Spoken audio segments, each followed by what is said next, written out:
부활절 아침에 주시는 하나님의 말씀을 봉독하겠습니다. 신약성경 요한복음 11장 17절로 27절 말씀 되겠습니다. 신약성경 165면입니다. 165면 요한복음 11장 17절로부터 봉독하게 됩니다. 이 계시의 말씀을 봉독할 때에 다 함께 하나님의 음성을 들으실 수 있기를 바랍니다. 예수께서 와서 보시니 나사로가 무덤에 있은지 이미 나으리라. 베다니는 예루살렘에서 가깝기 한 오리쯤 되매 많은 유대인이 마르다와 마리아에게 그 오라비의 일로 위문하러 왔더니 마르다는 예수께서 오신다 하는 말을 듣고 곧 나아가 맞이하되 마리아는 집에 앉았더라. 마르다가 예수께 여짜오되 주께서 여기 계셨다면 내 오라버니가 죽지 아니하였겠사옵나이다. 그러나 나는 이제라도 주께서 무엇이든지 하나님께 구하시는 것을 하나님이 주실 줄 아나이다. 예수께서 이르시되 네 오라비가 다시 살리라. 마르다가 이르되 마지막 날에 부활에는 다시 살아날 줄을 내가 아나이다. 예수께서 이르시되 나는 부활이요 생명이니 나를 믿는 자는 죽어도 살겠고 무릇 살아서 믿는 자는 영원히 죽지 아니하리니 이것을 내가 믿느냐. 이르되 주여 그러하외다. 주는 그리스도시요 살아계신 하나님의 아들이신 주를 내가 믿나이다. 아멘. 브리스턴 신학교 교수인 리차드 아스마 교수는 신앙을 네 가지 차원에서 입방체로 설명하고 있습니다. 첫째가 belief입니다. 인지적 차원에서 신앙을 지적으로 받아들이는 믿음입니다. 지적으로 납득이 가면 그건 믿습니다. 지적으로 납득이 가지 않으면 믿지 못합니다. 의심하게 됩니다. 어쨌든 그런 차원이 있습니다. 그래서 점점 세월을 살아가면서 모든 공부, 모든 연구, 모든 경험 속에서 점점 더 인지 능력을 확장해 갑니다. 전에 모르던 것을 오늘 알고 그리고 믿게 됩니다. 전에 깨닫지 못했던 것을 오늘 깨닫고 감격하고 믿게 됩니다. 이렇게 믿음이 성장해 가는 것이다. 두 번째는 릴레이션십입니다.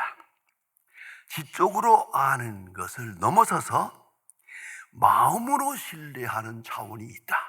그렇습니다. 지적으로는 이해가 안 되는데 가슴으로는 이해가 됩니다. 머리로는 많은 의심이 있습니다만은 사랑하는 마음, 감격하는 것은 그건 틀림이 없는 것입니다.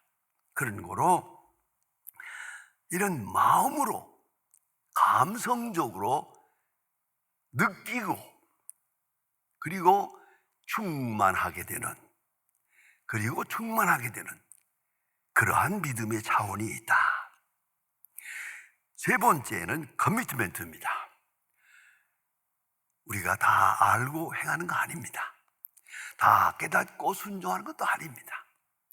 우리는 부득불 헌신해야 합니다. 어느 순간에 버릴 것을 버리고 다 의심도 있어요. 지적으로도 납득이 가지 않아요. 그러나 위탁해야 합니다. 하나님께 위탁하는 커미트먼트, 그러한 신앙, 그러니까 감성이나 지성에서 오는 모든 것을 다 극복하고 하나님 앞에 의지하는, 완전히 자기를 맡겨버리는, 위탁하는 그런 헌신적 차원의 믿음이 있다. 가장 중요한 핵심은 네 번째입니다. 그것은 미스테리다. 신앙은 역시 신비의 영역이다. 그런 거로 신비의 영역을 믿을 수 있는 것은 은사뿐이다. 그러니까 내가 믿는 게 아니라 믿어지는 것이다. 내게 하나님께서 은사를 주어서 내가 믿도록 그렇게 사방으로 모든 방법으로 나를 인도해서 그 믿음에 도달하게 하는 것이다. 믿음은 은사다. 신앙의 대상은 미스테리다. 신비로운 것이다.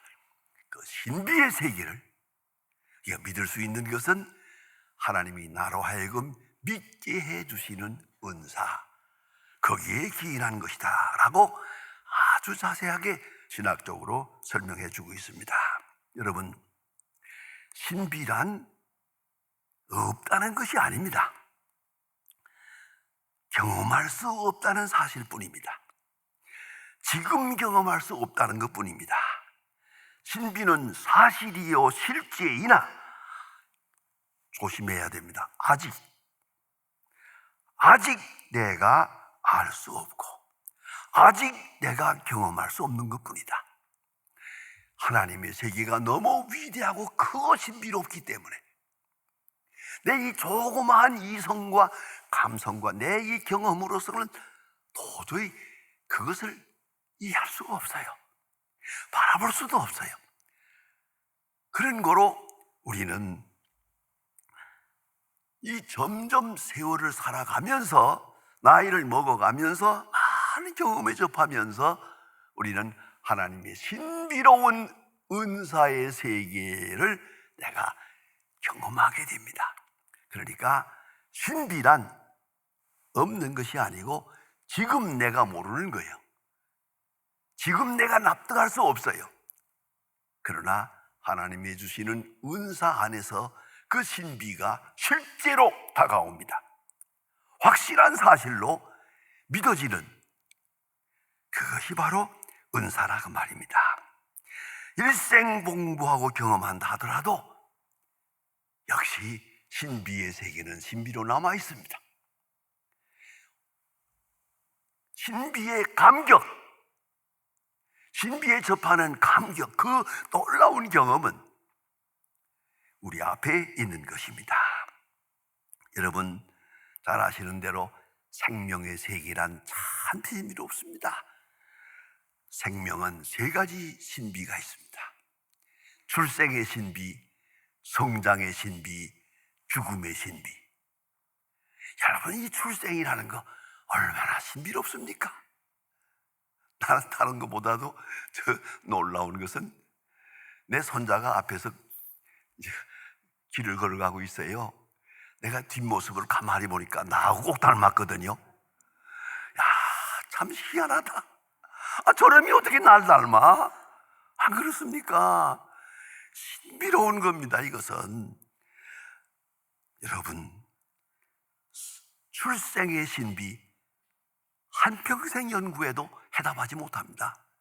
그 누구도 정확한 대답을 내놓을 수가 없습니다. 그저 출생됐고 출생하고 그런 것입니다. 뿐만 아니라 성장의 신비, 우리가 아이들에게 주는 거 우유 한 병밖에 없잖아요. 그러나 이 자라나는 걸 보세요. 희한하잖아요. 도대체 우리가 자식을 위해서 한 일이 뭡니까? 그러나 무럭무럭 자라면서 하나씩 지능도 발달하고 생각도 신비롭잖아요. 성장의 신비. 그런가 하면 죽음의 신비. 도대체 죽음이란 뭐냐?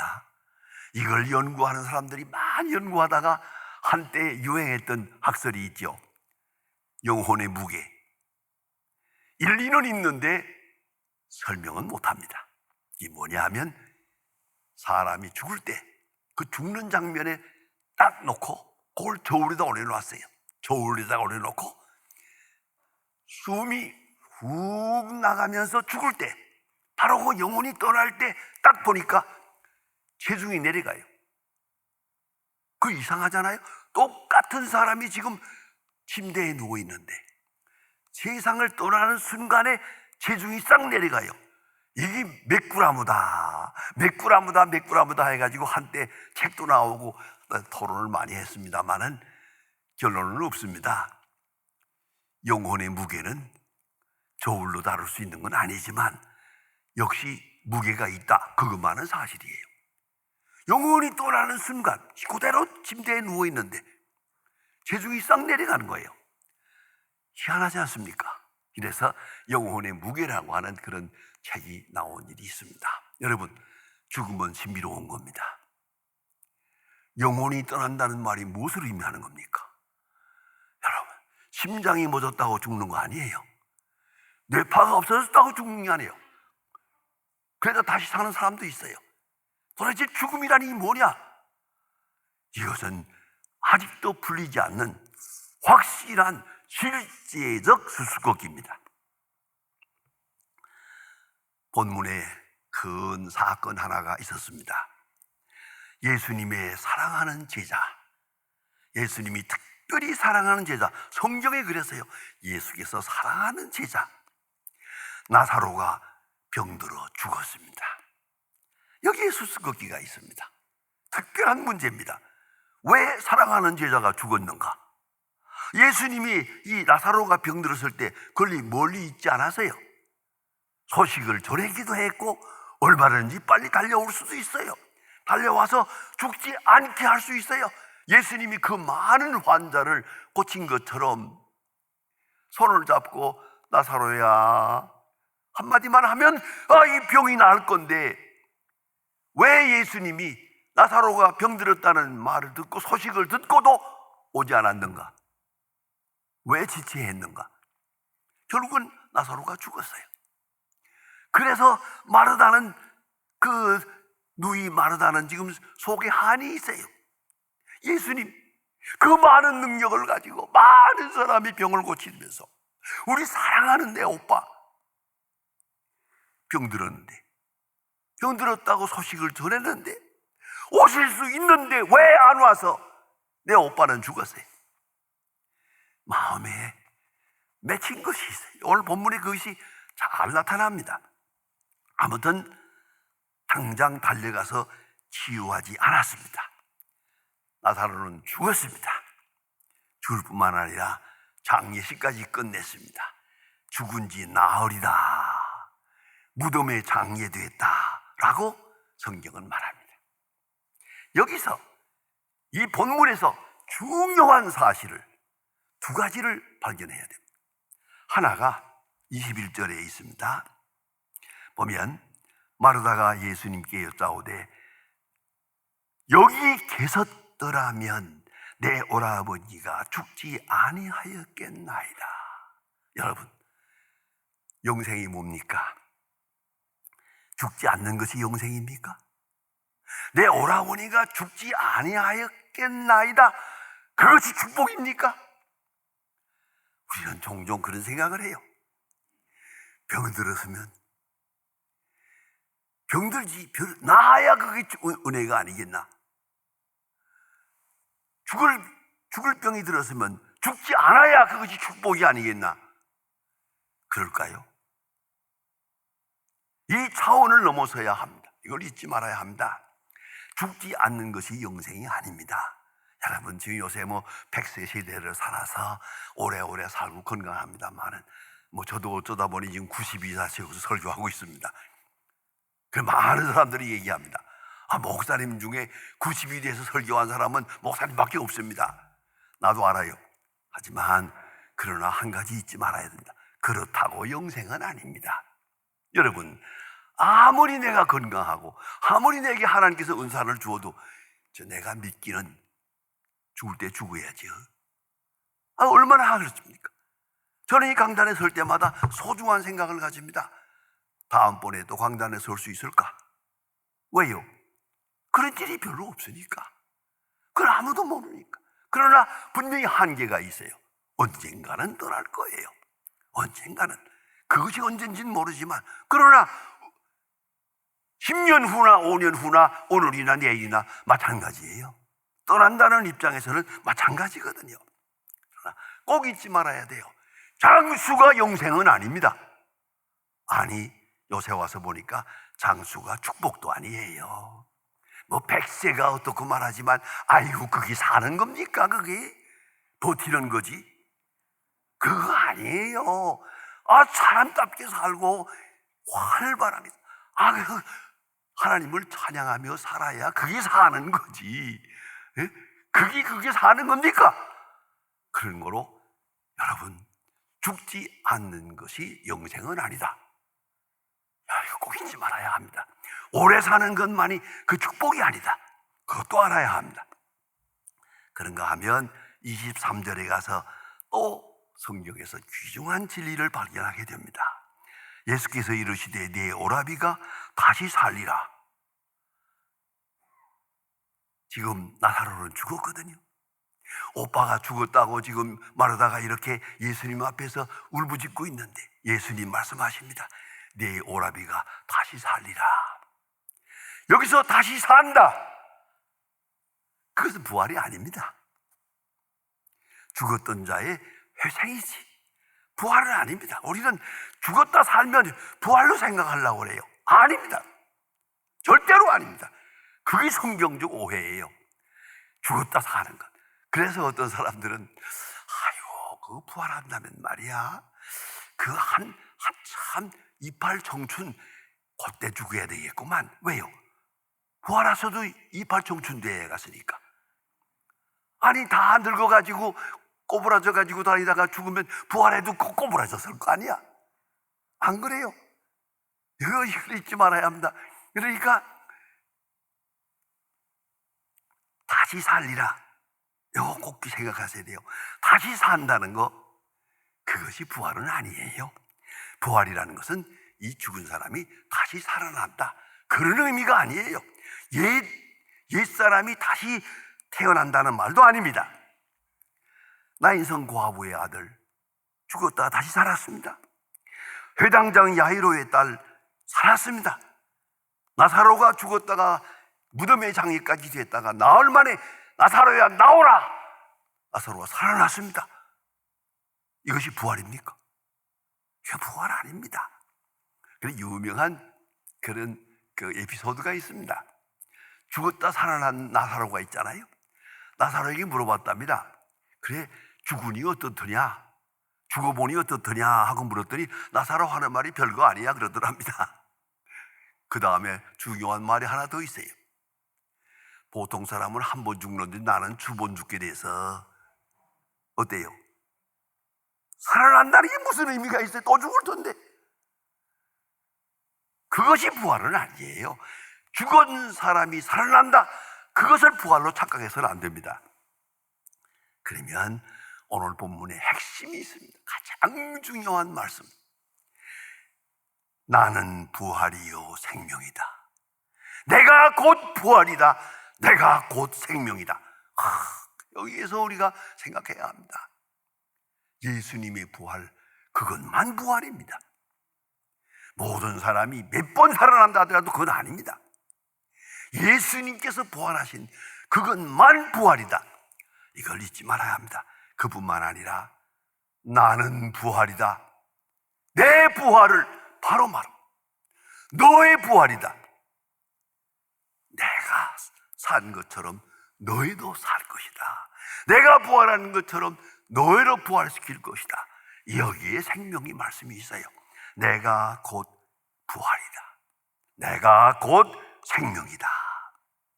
여러분, 생명의 신비라는 건 참 놀랍습니다. 먼저는 식물적 생명이죠. 이 식물들 땅에 씨가 묻혔다가 아주 겨울 동안에 다 죽음까지 폐허가 된 것 같은데 봄이 되니까 다시 싹이 납니다. 요새 또 그 고목나무 같은 데서 꽃이 핍니다. 신비롭지 않습니까? 식물적 생명 아주 놀랍습니다. 죽었다 살고 죽었다 사는 것처럼 보이잖아요. 식물적 생명 속에 분명하게 사도 바울도 인용하고 있습니다만은 분명히 부활 생명의 조그마한 예표가 있어요. 부활을 알 만한 조그마한 진리가 그 속에 있어요. 그 자체가 부활은 아니지만은 모든 생명이 썩어지고 죽는 것 같은데 거기서 다시 싹이 나지 않느냐, 이건 하나의 중요한 예표요 상징은 됩니다. 두 번째가 동물적 생명입니다. 출생하고 죽고 죽다가 샀고, 놀랍습니다. 이 생명의 연장이라는 것은 이런 동물적 생명. 세 번째는 인간적 생명입니다. 육체가 있습니다. 이건 동물적입니다. 영혼이 있습니다. 하나님, 성경의 창세기 1장에 분명히 말합니다. 사람의 몸을 흙으로 만들었어요. 흙을 빚어 만들었다고 성경은 분명히 말합니다. 그런가 하면 바로 그 옆에 하나님께서 사람을 하나님의 형상으로 창조했다. 하나님의 형상으로 라고 말이 나옵니다. 여기 두 창조론이 나옵니다. 혼돈하면 안 됩니다. 육체는 분명히 흙에서 나왔습니다. 그런 걸로 다시 흙으로 돌아가야 합니다. 그러나 하나님의 형상인 그 영혼은, 그 영적 생명은, 그것은 하나님께로 가야 합니다. 이걸 잊지 말아야 합니다. 그러나 이것이 끝이 아닙니다. 네 번째 제4차원의 생명이 있습니다. 그리스도의 생명입니다. 예수님 우리 인간과 똑같이 세상에 왔고 살았고 죽었습니다. 그러나 부활하셨습니다. 부활하신 예수 그리스도, 이건 그리스도 페어, 그리스도적 단계의 생명입니다. 이건 우리가 같은 생명이 아닙니다. 그리스도가 우리에게 보여준 확실한 예표적 상징입니다. 이걸 생명이라고 합니다. 그리스도적 단계의 생명.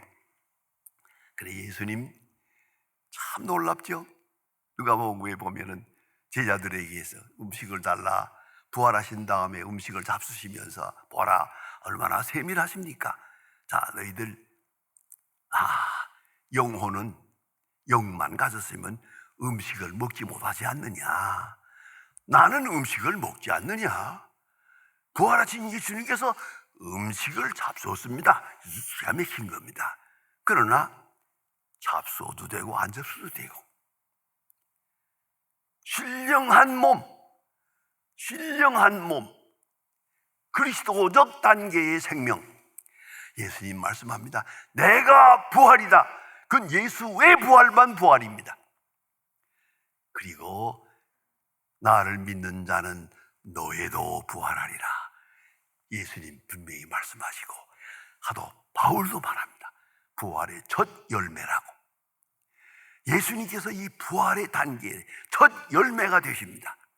그 다음에 우리가 그 뒤를 이어가는 것입니다. 그게 부활이에요. 예수의 부활만 부활이다. 그걸 잊지 말아야 합니다. 그리고 신령한 몸이요, 신비로운 것이요. 그런데 이것은 우리가 지금은 믿음으로 알고 이제 주님을 만날 때 비로소 알게 될 것입니다. 예수님께서 묻습니다. 네가 이것을 믿느냐? 얘가 이것을 믿느냐? 마르다는 대답합니다만 그 대답은 온전치 못합니다. 예수님 말씀합니다. 내가 곧 부활이다. 내가 생명이다. 라고 말씀합니다. 그런데 이 부활은 그리스도적 단계의 생명적 창조적 변화입니다. 사도 바울은 빌립보서에서 말합니다. 그가 만물을 자기에게 복종케 하실 수 있는 이의 역사로 우리의 낮은 몸을 자기 영광의 몸의 형태와 같이 변케 하시리라. 그리스도의 부활하신 그 몸과 같은 신령한 몸으로 우리의 낮은 몸을, 이 천한 몸을 변케 하시리라. 변화하게 하시리라. 이 변화하게 하는 변화, 창조적 변화, 이것이 부활입니다. 이걸 잊지 말아야 합니다. 예수님 말씀합니다. 그런 거로 내가 곧 길이요 진리요 생명이니 나로 말미암지 않고는 아버지께로 올 자가 없느리라. 아주 귀중합니다. 예? 이 부활신앙을 믿고 오늘을 사는 것이 영생입니다. 이 부활신앙이 마스터키입니다. 모든 것을 해결할 수 있는, 모든 것을 해답할 수 있는 마스터키라는 걸 잊지 말아야 합니다. 유명한 얘기가 있습니다. 어느 날 칼 바르트가 시카고 대학에서 나이 많았을 때 마지막 강연을 한번 했습니다. 유명한 강연입니다.